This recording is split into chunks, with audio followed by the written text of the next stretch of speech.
Welcome to We Didn't Plan for This, a special series from How Yoga Changed My Life. Normally on the podcast, we talk about practices like movement, breathwork, and meditation, and how they've changed people's lives. But this series, it's different.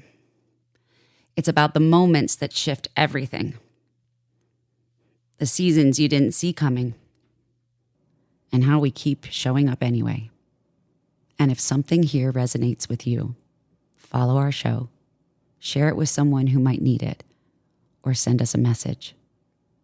Because the truth is, we didn't plan for this, but we're here. Hi, this is Adrienne, and welcome to another episode of We Didn't Plan for This, a special series from How Yoga Changed My Life. When my husband Brian died, I worried about a lot of things.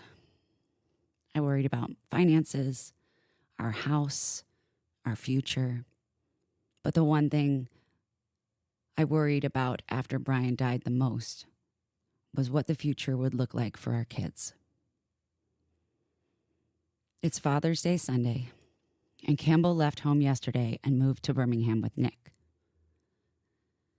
Like so many things this year, it's not happening the way we thought it would. Grief changes shape because you're no longer grieving what happened. You're grieving what should have happened. This is our first Father's Day without him. His absence is impossible to ignore on the weekend. Our daughter moved away. He wasn't here to load the boxes into her car. He isn't here to tell her she's ready, even if he isn't. He isn't there to call every few hours to check in on their drive. He isn't pretending not to be emotional while secretly being emotional. Instead, we're figuring out how to do this without him and what it means to grow up when someone important isn't here to see it. She's starting a life we spent years helping her build. She's ready, and he's missing it. Or maybe not entirely. Because the older my kids get, the more I see him everywhere. I feel him in the way Campbell uses humor and her quick wit. I hear him in Nick's cadence, tone, and rhythm of his voice. I feel him and his warm heart radiate through Gabrielle. I hear his determination and love for connecting people in Mallory. He's here in the way we tell stories and in the things that make us laugh. One thing I didn't expect was watching my son step into this moment.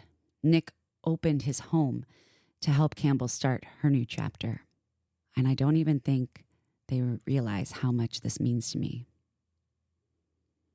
Because while nobody can replace her father, there is something comforting about knowing she's going to the person who reminds me most of him. When someone dies, people often ask what you'll miss. The truth is, you don't always know right away. You miss the obvious things at first. Their presence, their voice, their laugh, their side of the bed. Then life keeps moving, and eventually you arrive at moments like this one. The moments they were supposed to be a part of. And as hard as it is, I think Brian would be incredibly proud. Not because she's got it all figured out, but because she's doing exactly what he raised her to do. She's taking the next step.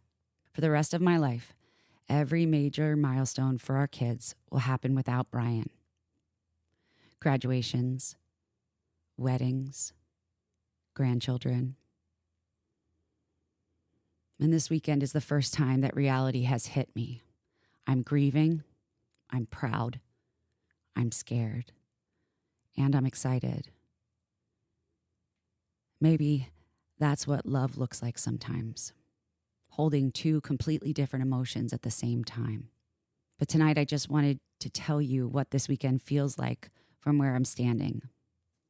I want Campbell to know I'm so proud of you. You are ready.